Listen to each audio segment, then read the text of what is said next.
A white horse walks in the red square. On its back sits a stocky man in marshal's uniform, holding the reins in white-gloved hands. 40,000 Soviet soldiers stand in formation under a gray June sky. It is the 24th of June, 1945. 9 days earlier, in a Berlin suburb, this same man accepted Germany's unconditional surrender on behalf of the Soviet Union. Now he rides past the reviewing stand, and Joseph Stalin watches him from the top of the Lenin Mausoleum. The dictator looks down at the man who took Berlin. Within a year, almost to the day, that man will be gone. Not in a coffin, in a personnel file. This is the shape of the story. A peasant boy from a village called Strelkovka, roughly 100 miles southwest of Moscow, born on the 1st of December 1896 to a shoemaker father and a peasant mother. He learns to read, completes the first few grades, and then the money runs out. At 11, he goes to Moscow. He is apprenticed to a furrier. The shifts run 12 hours. He sleeps on the floor of the workshop. The old order has already decided what he is: a worker, a pair of hands, never an officer. Then the empire collapses, the new order opens the ranks, and the boy who was told he had no future begins to climb. By 22, he commands cavalry in the Civil War. By the early 1930s, he is a divisional commander. By January of 1941, he is chief of the General Staff of the Red Army. Look at the parade again. 40,000 men standing at attention on cobblestones their grandfathers could not walk on. A white horse moving in measured steps. Stalin watching from the mausoleum. The dictator is smiling, or not smiling, and you cannot tell from a painting or a photograph what the smile contains. But you can read the calendar. Less than 12 months after this scene, the rider of the white horse is sitting in a railway carriage heading south, away from Moscow, away from the General Staff, away from everything except the title Marshal of the Soviet Union, which no one can take from him because it is already part of the legend. The question this film asks is simple, and is not simple at all. What does it cost to be indispensable to a paranoid autocrat? The answer, as the next 4 hours will show, is that it costs everything except the breath in your lungs. Stalin did not execute Georgy Konstantinovich Zhukov. Stalin did something more patient and more instructive. He removed him from command, sent him to the provinces, tortured his officers to extract testimony against him, searched his apartments and inventoried the watches and the carpets, accepted a written apology, and waited. He waited for 5 years. He waited because he was old, and because Zhukov was useful, and because killing a marshal of the Soviet Union in peacetime would have created a story he could not control. The story Stalin preferred was the silent one. The marshal, exiled. The marshal, waiting. The marshal, kept alive in case the borders caught fire again. The man on the white horse in Red Square did not know this yet. Neither did the soldiers in formation, many of them still half-starved, some of them carrying wounds from a war that had killed more than 8 million of their countrymen. They cheered. They were entitled to cheer. They had earned the right to cheer. The man on the horse had earned the right to ride. And the man on the mausoleum had earned the right to watch, and to remember, and to settle accounts when the moment suited him. Now look down at the rider's hands, white gloves on leather reins. The animal is trained to walk slowly. The animal has done this before in rehearsal, in front of a closed stand, with the cameras running. The rider has been told where to look, when to salute, how long to hold the salute.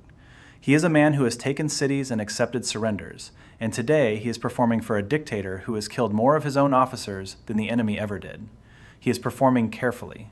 The performance will not save him. 6 months after the parade, in January of 1946, a new investigation opens. It is called, in the bureaucratic language of the Soviet state, the aviator's affair. Its nominal target is the leadership of the Soviet Air Force. Its real target is Zhukov. By spring, the interrogations had produced what the interrogations always produce: a confession from a broken man.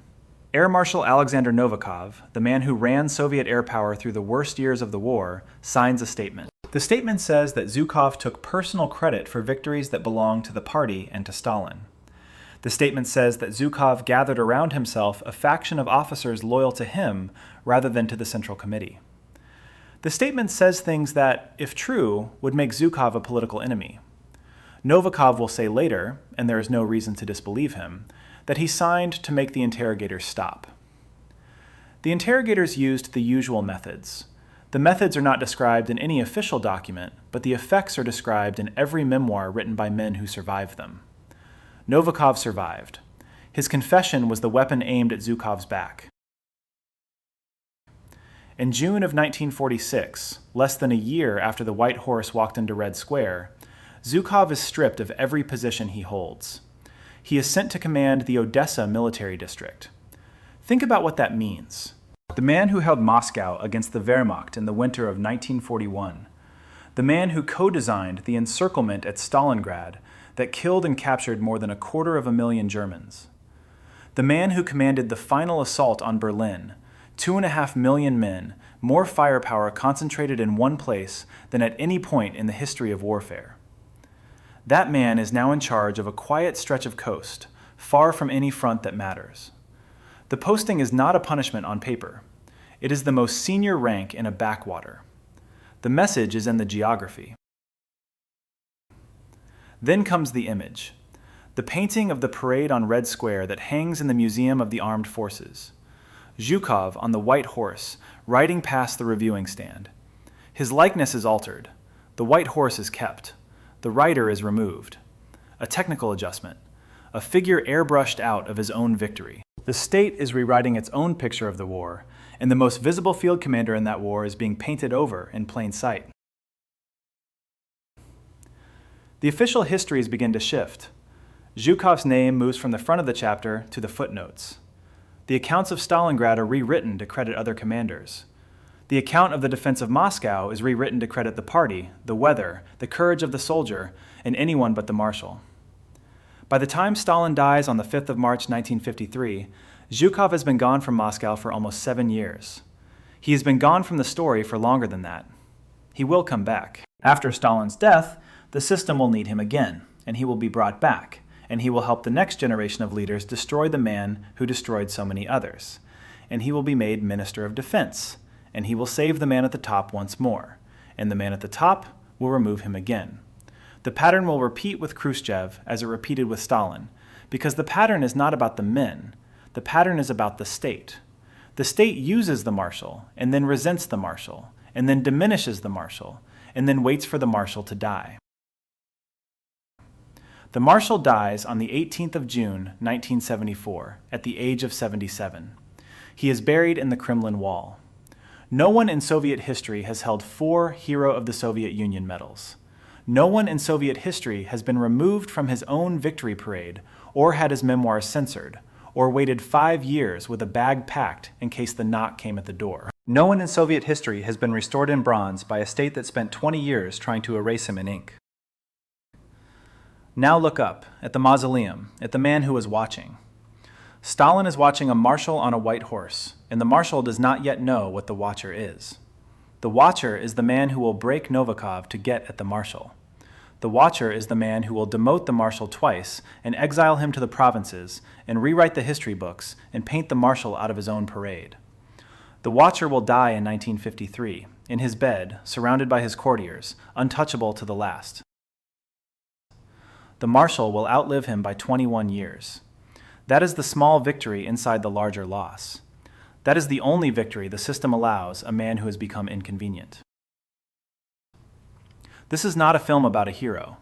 Heroes are built by the state that needs them and dismantled by the state that fears them. This is a film about the machinery of power and the cost of being seen by it, and the particular tax that an indispensable man pays to a paranoid autocrat, the tax of erasure. The marshal was the man Stalin needed too much to destroy. That is why Stalin kept him alive. That is why Stalin kept him small. That is why, for almost 7 years, the most decorated soldier in the Soviet Union sat in provincial commands, watched his officers tortured, signed apologies, packed a bag, and waited. The parade is over. The white horse has walked out of the square. The next scene is the search of a dacha and an inventory, and a confession obtained by methods that no document will describe. The Russian Empire did not intend Georgy Zhukov to be an officer. Birth decided that. A peasant boy from Strelkovka, the son of a shoemaker and a laborer, completed a few grades of school and was then sent to Moscow at 11 to apprentice in a furrier shop. The shifts ran 12 hours. He slept on the floor of the workstation. The old order had already read his future for him. Pair of hands, never a pair of epaulets. He would have stayed there. He would have grown older in that workshop, and his children would have grown older in theirs, and no document in the imperial archives would ever have recorded his name. Then the empire collapsed. The revolution of 1917 tore the ceiling off the room and let the air in. The boy who had been told he was not officer material was now told he could be anything, provided he was willing to fight for it. He was willing. By 1919, he had joined the Bolsheviks in the Red Army. He was 22. He commanded cavalry in the Civil War, the long, brutal collapse of the old Russia into the new one. There are no famous stories from those years. The unit he served with was a cavalry unit. The weapons were old, the enemies were many, and the survival rate was low. He did not write about it later, or wrote little, and what he wrote was the kind of memoir passage that lists engagements without naming them. But he came out of it with a record and a reputation. By the early 1930s, he was a divisional commander, competent, disciplined, not yet famous, the kind of officer the system uses and does not notice. Then came 1937 and 1938, and the system turned on its own army. Stalin had come to believe, or had come to fear, that the officer corps of the Red Army was a fifth column waiting to be triggered by the First Foreign War. The purges began. The official histories now give the numbers. 3 of the 5 marshals of the Soviet Union were arrested and shot, 13 of 15 army commanders, 50 of 57 corps commanders. The most gifted military theorist in the country, Marshal Tukhachevsky, was taken, tortured until he confessed to a fictional German conspiracy, and shot. The men who replaced them were sometimes competent and sometimes terrified, and often both, and the army entered the next decade with most of its senior brain removed. Zhukov survived. The question of how he survived is the question every Soviet officer asked of himself and of his colleagues. The honest answer, which appears in the memoirs and the conversations and the small oral histories that the official histories do not record, is that he survived because he was not yet worth killing. He was a divisional commander in a war that was 15 years gone. He had no patron of his own. He had no faction. He kept his head down.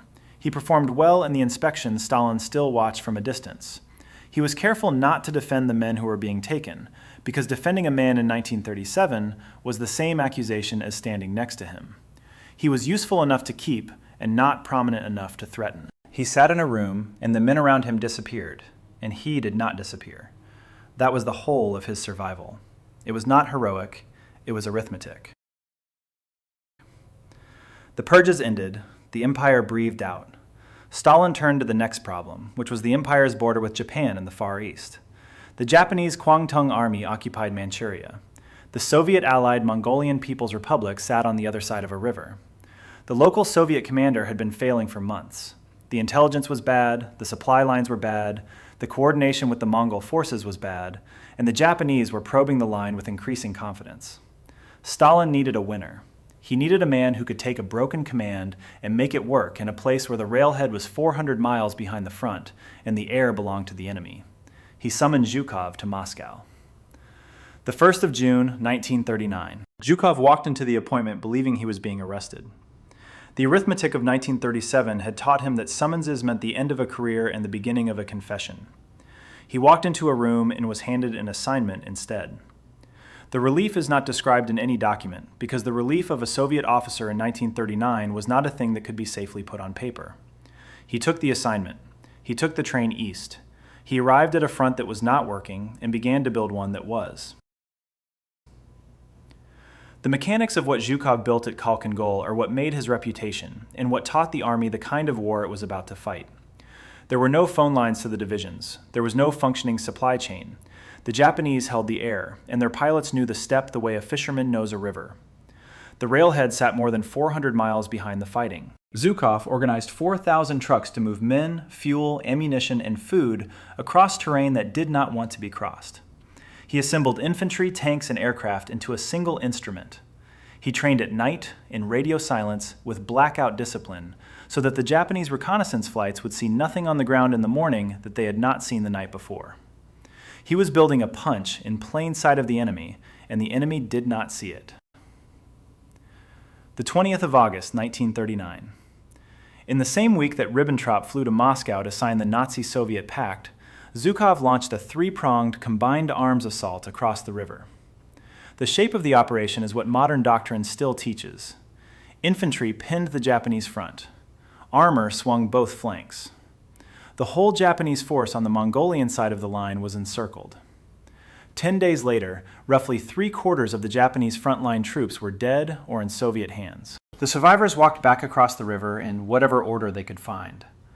The decision that came down from Tokyo was not a military decision in the strict sense. It was a political decision, written by the survivors' faces. Japan would not fight the Soviet Union again. The Pacific War, when it came, would be fought without a northern front. The first Hero of the Soviet Union medal went to Zhukov for Khalkhin Gol. It was the first of 4. No one in Soviet history would hold 4. The next 2 would come during the war against Germany. The 4th would come decades later, in the 1960s, after the rehabilitation, after the bronze statue, after the state had decided that Zhukov could be useful in death. But the first one was earned in 1939, on a river in Mongolia, by a man who had walked into a room 6 weeks earlier, expecting to be taken to a cellar. There is a way of reading Zhukov's survival of the purge that turns him into a hero of cunning, a man who outwitted Stalin. That reading is comforting and wrong. He did not outwit anyone. He was a divisional commander who had not yet been important enough to kill. The system that killed the marshals and the army commanders and the corps commanders did not reach down to his rank because the system was busy higher up. When the system finished with the senior men and looked around for someone to run the next war, it found him. It found him the way a contractor finds a brick. He was the right shape. He was available. He had a record. The system needed a winner and picked the man who had not been killed yet. That is how the Soviet system made all of its senior officers in 1939 and 1940. There was no other class to draw from. The dead had been the class. He took the train to Mongolia. He built the trucks. He trained at night. He launched the assault. He killed 3/4 of the Japanese front. He came home with the medal that no one else in the army held, and within 18 months, he was sitting in the office that had been Tukhachevsky's, running the general staff of the Red Army. The man who had been told at birth that he was not officer material was now the senior serving soldier of the Soviet state. The ceiling that the old empire had built over him had been torn down by the new one, and the new one had killed everyone who could have taken his place. That is the hinge of the story. Everything before is a peasant to general arc in miniature, and everything after is the price of the arc. The price will be paid in the years of the war, when Zhukov becomes the man who is right and says the hard thing, and the tyrant lets him, because the tyrant cannot afford not to. The price will be paid again after the war, when the man who has become visible is removed from the picture and painted out of the parade. The price will be paid a third time after Stalin's death, when the man is brought back, used again, and removed again. For now, in 1939, the price has not come due. Zhukov is 42 years old. He has a medal no one else in the army has. He has a reputation built on a river in Mongolia. He has been promoted to the office of a man who was shot. He is about to be promoted again to Chief of the General Staff, and from that chair he will watch the next war approach and will tell Stalin what the next war will look like. Stalin will not always listen. The war will come anyway. The Marshal will fight it anyway. The country will call him the man who saved Moscow, the man who broke the back of the German army at Stalingrad, the man who took Berlin. The country will then take his name out of the books and paints him out of his own parade. But that is the next part. The next part is the war. For now, he has come home from Mongolia. He has the medal. He is alive. He is still, by the skin of his teeth, on the right side of the arithmetic. By January of 1941, Zhukov sits in the office that runs the Red Army. He is Chief of the General Staff. He has a medal no one else in the army holds, a record from Mongolia, and a clear view of the border with German-held Poland. The view is the problem. Through the spring, Zhukov and the intelligence services feed Stalin the same warning. Germany is massing. Germany intends to strike. Germany intends to strike soon. In May, Zhukov argues inside the Kremlin for a preemptive blow. Strike first, break the German buildup, deny Hitler the war he is preparing. Stalin hears the argument and rejects it. Stalin hears every argument and rejects it, because the non-aggression pact is a piece of paper he has signed, and the piece of paper is still useful, and the man who signed it is not yet ready to admit he has been wrong. Zhukov is overruled. He goes back to his desk. The desk sits in a country that is about to be invaded. The 22nd of June, 1941. The invasion comes in the small hours. Zhukov is at a telephone in the Kremlin before dawn, asking for permission to return fire. Stalin is on the line. Stalin says nothing. The only sound on the line is Stalin's breathing. The dictator does not speak to his chief of the general staff on the first morning of the war that he had been warned about and that he had refused to prepare for. He does not speak publicly for 11 days. The silence is heard across the country. The country reads the silence as a paralysis. The country is not wrong. The first weeks are a collapse. Divisions that were not in position are overrun. Divisions that were in position are encircled. The Wehrmacht takes prisoner of war more Soviet soldiers in the summer of 1941 than any army in history has ever taken at once. Entire Soviet armies cease to exist on paper and on the ground. Stalin sits in his office and waits for the army to stop breaking. The army does not stop breaking. The army keeps breaking through July and into August and into September. By October, the German tanks are within 20 miles of the Kremlin.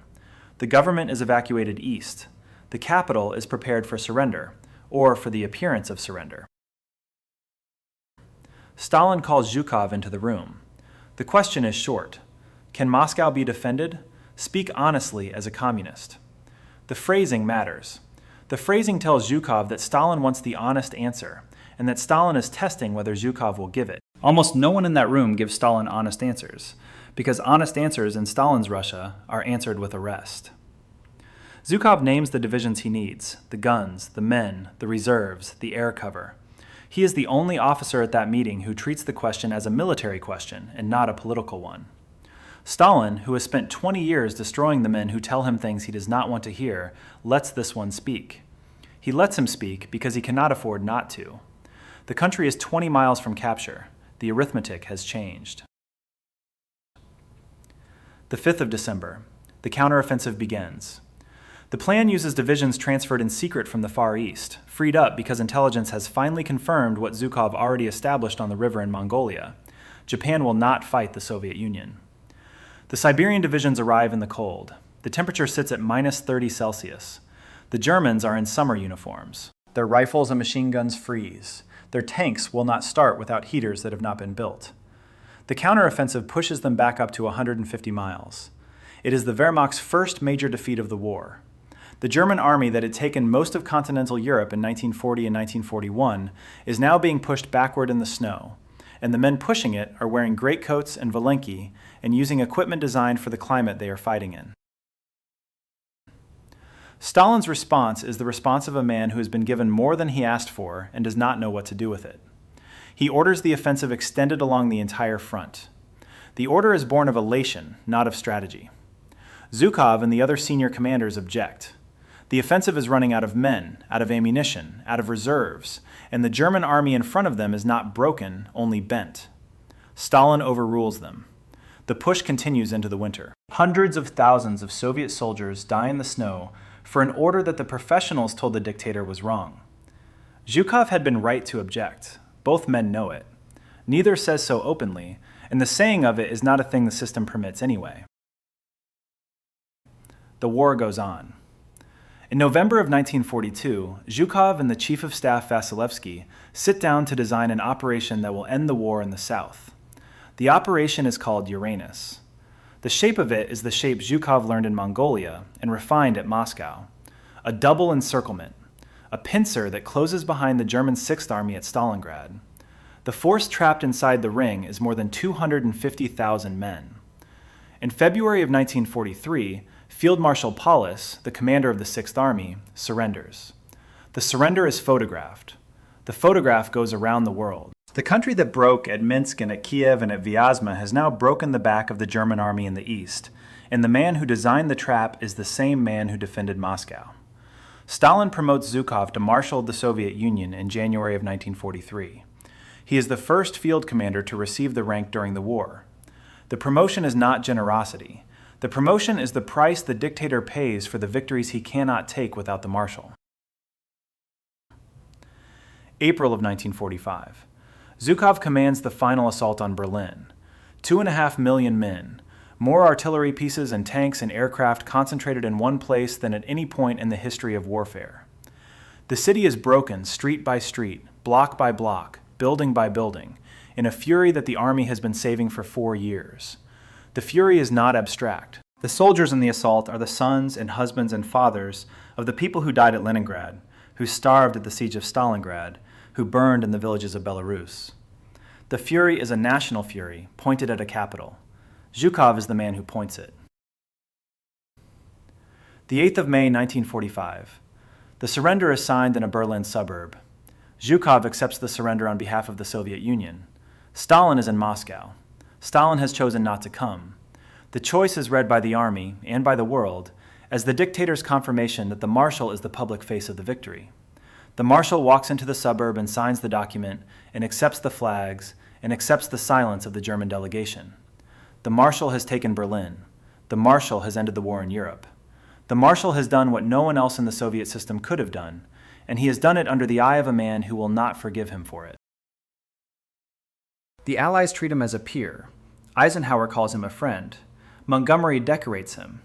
The British and the Americans see what the Soviet system refuses to acknowledge, that the Marshal is the senior soldier of the winning side, and that the winning side owes him the courtesy of treating him as such. The courtesy will not save him at home. The courtesy will make the home harder. The parade in Red Square is the coda of the war. The 24th of June, 1945. 40,000 soldiers in formation. The Marshal on the white horse. Stalin on the mausoleum. The whole of the victory compressed into a single afternoon, with the dictator looking down and the Marshal looking forward, and neither man looking at the other. The Marshal has been visible for 4 years. The visibility kept him alive in wartime. The visibility will destroy him in peacetime. The arithmetic of the dictator's fear works on a different scale after the war than during it. During the war, the fear is contained by need. After the war, the fear is uncontained.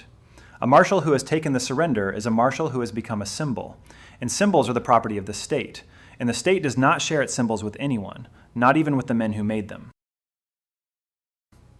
This is the pivot. The Marshal has earned every decoration he holds and every title he carries. He has earned them with the lives of millions of soldiers, some of whom died in victories, and some of whom died in orders he told Stalin were wrong. He has earned them with cities taken and cities defended, and a country saved from the worst that the 20th century produced. He has earned them at a cost that he will not be allowed to count in public, because the state needs the war to look like a triumph of its leadership, and not like the catastrophe it also was. The Marshal has become too visible. The Marshal has become too popular with the army. The Marshal has become, in the eyes of the dictator, a man who could be used by someone else. The Marshal does not yet know this. The Marshal rides the white horse and salutes the mausoleum and believes, perhaps, that the parade is the end of something. The parade is the beginning of something else. The parade is the photograph that will be retouched. The Marshal is the figure that will be painted out. The next 12 months will move him from the center of the picture to the margin of the file, and the move will not be announced. The move will be done by personnel orders and interrogations and inventories of dachas. The move will be done in the language of the system, which is the language of procedure, and the procedure is harder to fight than a bullet. The pretext begins with airplanes. In 1946, a purge is opened against the leadership of the Soviet Air Force. The file is called the Aviator's Affair. Its nominal target is the conduct of Soviet aviation during the war. Its real target is somewhere else, and the somewhere else is Zhukov. The interrogations run through the winter. The interrogators use the methods the system has been refining since the 1930s. The methods are not written down in any document that survives in the archives. The effects are written down in every memoir written by a man who came out of them. Air Marshal Alexander Novikov, the man who ran Soviet air power through the worst years of the war, is taken. Novikov is broken. Novikov signs a statement. The statement accuses Zhukov of taking personal credit for the victories that belong to the party and to Stalin. The statement accuses Zhukov of building a personal faction inside the army, of gathering officers loyal to him rather than to the Central Committee. The statement is the weapon. Novikov later says the thing that everyone in the system already knows, that he signed it to make the interrogators stop. The exact words he uses, in the memoir he is allowed to publish decades later, are that they broke his morale, that he had sleepless nights, that he signed it just to stop it. The statement is on the dictator's desk by spring. June of 1946. Less than a year after the White Horse walked into Red Square, Zhukov is stripped of every position he holds. He is sent to command the Odessa military district. The geography is the message. The man who held Moscow against the Wehrmacht in the winter of 1941, who co-designed the encirclement at Stalingrad, who commanded the final assault on Berlin, is now in charge of a quiet stretch of coast far from any front that matters. The posting is not a punishment on paper. It is the most senior rank in a backwater. The system does not arrest the marshal. The system does something more patient. The system moves him out of sight. Then comes the picture. The official painting of the Victory Parade hangs in the Museum of the Armed Forces.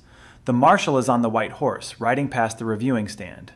The painting is altered. The marshal is painted out. The White Horse is kept. A technical adjustment. The figure airbrushed from his own victory. The state is rewriting its own picture of the war, and the most visible field commander in the war is being erased from the picture in plain sight. No announcement is made. The painting is simply changed. The new visitors to the museum do not know what they are looking at, because the painting they see has always looked this way, and the painting they would have seen a year ago is no longer in any gallery. The official histories begin to move. Zhukov's name retreats from the front of the chapters into the footnotes. The accounts of Stalingrad are rewritten to credit other commanders. The defense of Moscow is rewritten to credit the party, the weather, the courage of the soldier, the genius of the dictator, and anyone but the marshal. The marshal is still alive. The marshal is still wearing the title. The marshal is being removed from the country's memory of its own victory. January of 1948. An investigation opens into the marshal's apartments. The apartments are searched. The inventory is taken. Gold, furs, paintings, items taken from Germany during the campaign. The investigation concludes that the marshal has looted. The word is looted. The accusation is looted. The marshal is made to read the accusation. The marshal signs an admission of improper behavior. The marshal signs an oath of loyalty to Stalin. The signature is the price of remaining above ground. The marshal is demoted again. He is sent further from Moscow. The Odessa military district is replaced by the Ural military district in Sverdlovsk. Sverdlovsk is further from the capital than Odessa. Sverdlovsk is further from everything.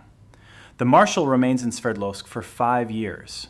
5 years in a provincial command, watching the news from Moscow, watching his officers disappear into the same interrogations he has watched Novikov disappear into, watching the country he saved celebrate the man who took the credit.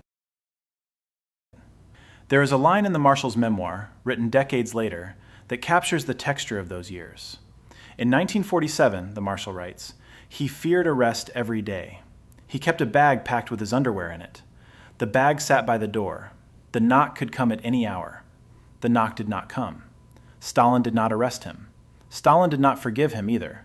Stalin kept him alive because killing a marshal of the Soviet Union in peacetime would have created a story the dictator could not control. The marshal was useful. The marshal could still be useful. The marshal had been the man who saved Moscow, and Moscow might need saving again, and the dictator knew, in the cold arithmetic of his kind, that the marshal was the only man who had done it once. The marshal waited. The marshal kept his bag packed. The marshal watched his name move from the front of the chapters into the footnotes, and from the footnotes into the indexes, and from the indexes into a small parenthetical reference that no one was supposed to read. The marshal watched Novikov sign the statement that put him in Sverdlovsk, and the marshal understood that Novikov had signed it to make the interrogators stop, because the marshal had lived his entire career under a system that produced confessions by breaking the men who held the pens. The marshal was not bitter. The marshal could not afford to be bitter. Bitterness is a luxury that the Soviet system does not permit its senior officers, because bitterness is the first step toward the kind of honesty that gets a man taken to a cellar in the middle of the night. The state did not need to shoot the marshal. The state needed to remove the marshal from the center of the picture and put him at the edge, and then in the margin, and then in the file that no one opens. The state did this by personnel orders, by interrogations, by inventories of dachas, by admissions of improper behavior, by oaths of loyalty, by postings in the provinces. The state did this in the language of procedure, which is the language the system speaks when it does not want the world to hear what it is saying. The language of procedure is harder to fight than a bullet. A bullet is over in a moment. Procedure is over only when the state says it is over. The Marshal had been the most visible field commander in the Soviet army. The Marshal had been the man on the white horse, the man who accepted the surrender in Berlin, the man who took the salute in Red Square. The Marshal had become a symbol of the victory, and the state needed the symbol to be the state itself, and the Marshal had to be removed from the symbol so that the state could put itself in his place. This is what the state does to its heroes. The state builds the monument, and then takes the name off the monument, and then puts the monument in a museum, and then forgets the museum exists. The state did this to the Marshal. The state would do this to other marshals in other years for other reasons. The state is patient. The state is methodical. The state does not need to hate the man it is erasing. The state only needs the man to be quiet. The Marshal was quiet. The Marshal signed the admission. The Marshal signed the oath. The Marshal took the posting. The Marshal kept the bag packed. The Marshal did not complain. The Marshal did not write a public letter. The Marshal did not defect. The Marshal did not speak to foreign journalists. The Marshal did the things that a man in the Soviet system does when the system has decided that he is too visible to be allowed to remain visible.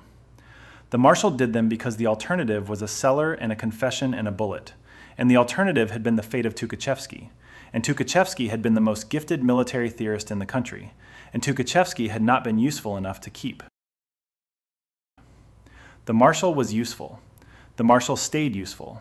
The Marshal waited in Sverdlovsk, in the Urals, in a provincial command far from the front, far from the parades, far from the mausoleum. The Marshal waited for 5 years. The Marshal waited for the dictator to die. The dictator did not die on schedule. The dictator died when the dictator died, on the 5th of March, 1953, in his bed, surrounded by his courtiers, untouchable to the last. The Marshal heard the news in Sverdlovsk. The Marshal packed a different bag. The Marshal began the long train journey back to Moscow. The Marshal had outlived the man who had erased him. The Marshal had not outlived the system that had done the erasing. The system was about to call on him again. The system was about to need him again. The Marshal was about to learn that being indispensable to one paranoid autocrat does not protect a man from the next one. The 5th of March, 1953. Stalin dies in his bed, surrounded by the men who have spent 30 years reading his silences. The country is told to grieve. The country grieves, or performs grief, because performing grief is what the country does when the dictator dies. The men around the body begin to move against each other within hours. The most dangerous of them is Lavrentiy Beria, the head of the secret police, the man who fed Stalin the suspicions that took the Marshal to Sverdlovsk. Beria has spent years accumulating power in the shadow of the dictator. Beria intends to keep that power. Beria has not reckoned with the army. The new leadership needs the Marshal. The army respects the Marshal more than it respects any of the men now sitting at the top of the system. The Marshal is brought back to Moscow. He is brought back quietly, because bringing the Marshal back loudly would tell the world what the system had done to him, and the system prefers that the world does not know what the system does to its own. The Marshal is given a role. The role is not yet a title. The role is a presence in the room, and a presence in the room is what the new leadership needs, because the new leadership has just inherited the most dangerous man in the country, and the most dangerous man in the country has just inherited the secret police. The 26th of June, 1953. A special meeting of the Politburo. Beria walks in believing the meeting is about his future. The meeting is about his arrest. The Marshal has quietly prepositioned soldiers outside the room. The soldiers are his. The orders are his. Beria is led out of the meeting by men he does not recognize, taken to a cellar the system has been keeping ready for exactly this kind of guest, tried and executed before the year is out. The Marshal has removed the man who removed him. The Marshal has done it for the men who had used the man who had removed him. The Marshal has not yet been paid for the work. 1955. The Marshal is made Minister of Defense. The promotion is the reward for the arrest of Beria and for the loyalty the Marshal has demonstrated to the new leadership in the months since Stalin died. The Marshal takes the office and begins the work. The work is reform. The Marshal cuts the bloated officer corps that the system has been inflating for 30 years. The Marshal pushes professionalism over political loyalty. The Marshal insists that an officer should be judged by what he can do, not by what he says about the party. The reform is necessary. The reform is also dangerous. The reform makes enemies in the Central Committee, in the regional party bosses, in the political officers who have built careers on loyalty rather than competence. The Marshal knows this. The Marshal does it anyway. The Marshal has always done the necessary thing, regardless of who it makes unhappy. June of 1957. A coalition within the Politburo moved through a move Nikita Khrushchev. The Marshal organizes military aircraft. The aircraft fly Central Committee members from across the country to Moscow. The members arrive. The vote shifts. Khrushchev survives. The Marshal has saved the man at the top a second time, although the second man is not Stalin, and the saving is not the same kind of saving. Khrushchev rewards the Marshal with promotion to full membership in the Presidium, the standing committee that runs the country. The reward is a seat at the table. The reward is also a target on the Marshal's back. Khrushchev has seen what the Marshal can do. Khrushchev has seen that the Marshal can move aircraft and men without asking permission. Khrushchev has decided that this is the kind of man who needs to be removed before the Marshal removes him. 4 months after the saving, the Marshal is sent abroad. The 4th of October, 1957. An official state visit to Yugoslavia and Albania. The Marshal is away for 3 weeks. While the Marshal is away, the meeting is organized. The Marshal does not know the meeting is being organized. The Marshal is in Belgrade, or in Tirana, performing the duties of a Minister of Defense, and the men in Moscow are preparing the document that will end his career. The 26th of October, 1957. The Marshal's plane lands in Moscow. The Marshal is taken from the airfield to a meeting of the Presidium. The Marshal is removed from post before the day is out. The charge is the same charge that has always been the charge against an officer who has become too visible, that he has tried to make the army too independent of the Communist Party.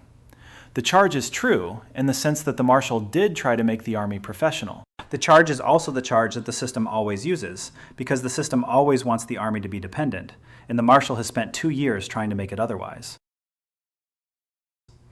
The Marshal is sent into retirement. The retirement is enforced. The retirement is the second exile, and the second exile is quieter than the first. There is no dacha search this time. There is no inventory of golden furs. There is no admission of improper behavior. There is only the absence of work, and the absence of a telephone that rings, and the absence of the small daily business of running the world's largest army. The Marshal is 70 years old. The Marshal has been in the system since he was a boy. The system has used him and has now discarded him, and the discarding has been done with the same procedural patience that the first discarding was done with. The Marshal spends the remaining years writing his memoirs. He works on them for almost a decade. The memoirs are his last battle. The battle is against the censors, and the censors are part of the same system that painted him out of his own parade. The book that is published in 1969 is not the book the Marshal wrote. The censors have removed the sections that criticize Stalin's failures at the start of the war. The censors have removed the account of the purges. The censors have removed the honest assessment of what the war cost, in lives, in cities, in the parts of the country that were not saved. The book that appears is a book the system can live with. The book that the Marshal wrote is a book the system cannot permit, because the book the Marshal wrote would tell the country what the country has been told it does not remember. The Marshal dies on the 18th of June, 1974, at the age of 77. He is buried in the Kremlin wall. The wall is the system's highest honor and the system's tightest seal. The Marshal is sealed into the wall with the other men the system has decided to commemorate. The commemoration is a kind of erasure. The Marshal is no longer a man who can speak. The Marshal is no longer a man who can write.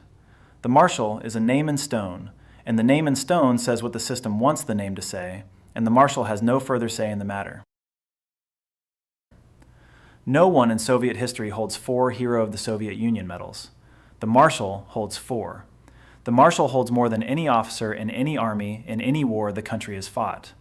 The country knows this. The country has always known this. The country has spent 20 years trying to forget this, and the country has failed, and the country has decided, in the years after the Marshal's death, that the failure of forgetting can be turned into a monument. The monument goes up on Manezhnaya Square, just outside the Kremlin. The monument is the Marshal on a white horse. The white horse is the same white horse from the parade in 1945. The Marshal is back in the picture. The Marshal is in bronze.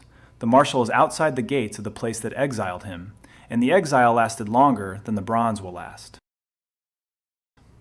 The village boy from Strelkovka is cast in metal outside the heart of the state that spent 20 years trying to diminish him. The state did not forgive him. The state restored him, because the state restores its symbols when the symbols have stopped being dangerous. The Marshal was dangerous when he was alive. The Marshal is bronze now. The Marshal is useful now. The Marshal says nothing now, and the bronze says what the state wants the bronze to say. And the state has decided that what the bronze should say is that the Marshal is a hero, and the Marshal was always a hero, and the Marshal was never painted out of his own parade, and the Marshal never waited in Sverdlovsk with a bag packed by the door. The bag is not in the monument. The confession is not in the monument. The censored pages are not in the monument. The bronze is the final form of the erasure. The bronze is the state writing the Marshal's victory over the Marshal's defeat, and the state doing it for the Marshal, because the Marshal is no longer alive to do it for himself. The Marshal was a great commander, and he was a hard one, and the war he fought was fought with an enormous disregard for the lives of his own soldiers. And the Marshal knew this, and the Marshal did what the war required, and the Marshal paid for it after the war, in the currency the system extracts from the men it cannot kill. The Marshal was a man. The man is gone. The bronze is what remains. This is not a film about a hero. This is a film about the machinery of power, and the cost of being seen by it, and the particular tax that an indispensable man pays to the state that uses him.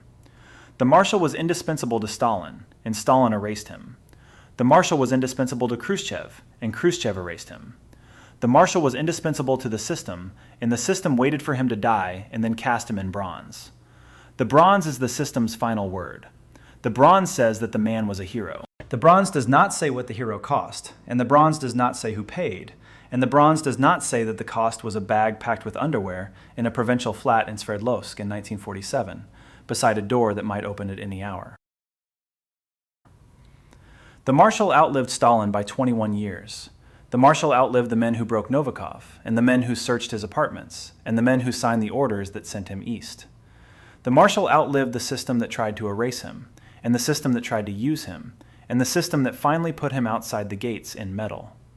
The Marshal outlived all of them. The Marshal was right about most of what mattered. The Marshal paid for being right.